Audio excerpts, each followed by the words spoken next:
आज हम शक्ति के एक ऐसे पहलू की बात करेंगे जिसके बारे में ज्यादातर लोग सोचते ही नहीं हैं। ये वो शक्ति है जो आवाज से नहीं बल्कि खामोशी से आती है। चलिए इस दिलचस्प विषय को थोड़ा और समझते हैं।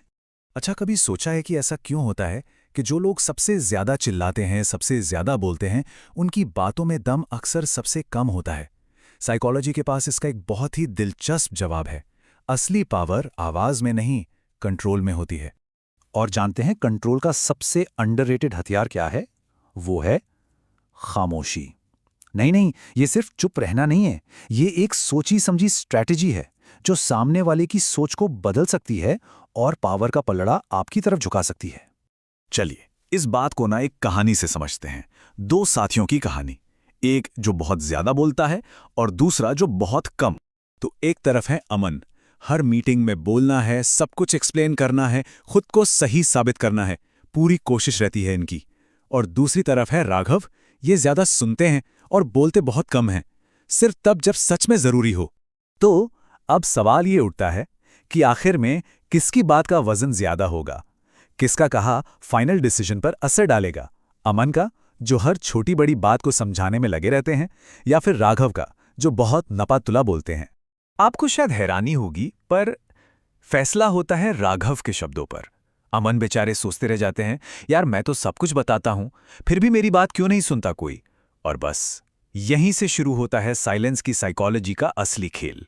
तो चलिए अब जरा गहराई में उतरते हैं और समझते हैं कि ये खामोशी आखिर हमारे सोचने के तरीके को बदलती कैसे है। देखिए, इसका फंडा बहुत सिंपल और इंटरेस्टिंग है। जब कोई चुप रहता है तो सामने वाले का दिमाग उस चुप्पी को झेल नहीं पाता। वो उस खालीपन को भरने के लिए अपने आप कहानियां गढ़ने लगता है, उस चुप इंसान के लिए खुद ही काम करने लगता है।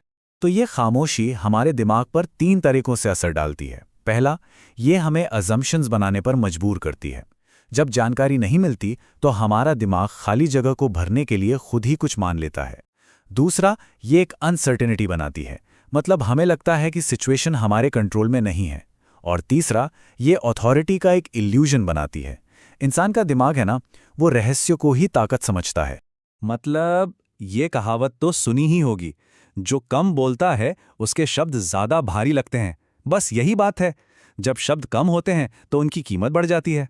इसको ऐसे भी देख सकते हैं, शोर या लगातार बोलना फेमिलियरिटी पैदा करता है, सब कुछ जाना पहचाना लगता है। लेकिन खामोशी वो रहस्य बनाती है। और जैसा हमने अभी अभी बात की, हमारा दिमाग रहस्य को ही पावर मानता है। लेकिन यहां एक बहुत जरूरी बात है, हर खामोशी पावरफुल नहीं होती। हमें साइलेंस को एक हथियार की तरह इस्तेमाल करना सीखना होगा, उसे अपनी कमजोरी नहीं बनने देना है। तो फिर पावरफुल साइलेंस और वीक साइलेंस में फर्क क्या है? सीधी सी बात है, कमजोर खामोशी वो है जब कोई बोलना तो चाहता है पर डर या घबराहट की वजह से बोल नहीं पाता, वो दबाव में होता है। लेकिन पावरफुल साइलेंस वो तब होती है जब कोई बोल तो सकता है पर अपनी मर्जी से चुप रहने का फैसला करता है। ये दूसरों पर प्रेशर बनाती है। और ये जो पावरफुल साइलेंस है ये आपको अक्सर अथॉरिटी और पावर वाली जगहों पर ही मिलेगी। और ये कोई इत्तेफाक नहीं है, रियल लाइफ में इसके एग्जाम्पल्स भरे पड़े हैं। सोचिए, कोर्ट में जज के बारे में, वो बोलने से कहीं ज्यादा सुनते हैं। या फिर बड़े बड़े लीडर्स, वो जानबूझकर अपनी बात में पॉज लेते हैं ताकि शब्दों में वजन आए। और वो एक्सपर्ट नेगोशिएटर्स, वो तो सामने वाले को पहले बोलने देकर ही आधी जंग जीत जाते हैं। तो चलिए वापस चलते हैं अपनी कहानी पर, देखते हैं कि अमन और राघव की कहानी का आखिर क्या हुआ और उससे हमें क्या सीखने को मिलता है। अब राघव की सक्सेस को देखकर अमन को बात समझ आई। उसने अपनी स्ट्रैटेजी बदल दी, कम बोलना शुरू किया, बातों में पॉज लेना शुरू किया, हर बात को जस्टिफाई करना बंद कर दिया। और नतीजा ये हुआ कि उसके शब्द भले ही कम हो गए, पर उनका वजन इतना बढ़ गया कि अब मीटिंग में लोग उसकी बात सुनने के लिए चुप हो जाते थे। अमन ने सीख लिया कि असली पावर ज्यादा बोलने में नहीं, बल्कि सही वक्त पर चुप रहने में है। साइलेंस ही उसकी पावर बन गई। और यही आज का सबसे बड़ा टेक अवे है। शोर आपका अटेंशन खींचता है, लेकिन खामोशी आपको रिस्पेक्ट दिलाती है। अटेंशन तो टेम्पररी होता है, पर रिस्पेक्ट से परमानेंट पावर आती है। अब जाने से पहले बस एक सवाल, जरा सोचिएगा इसके बारे में।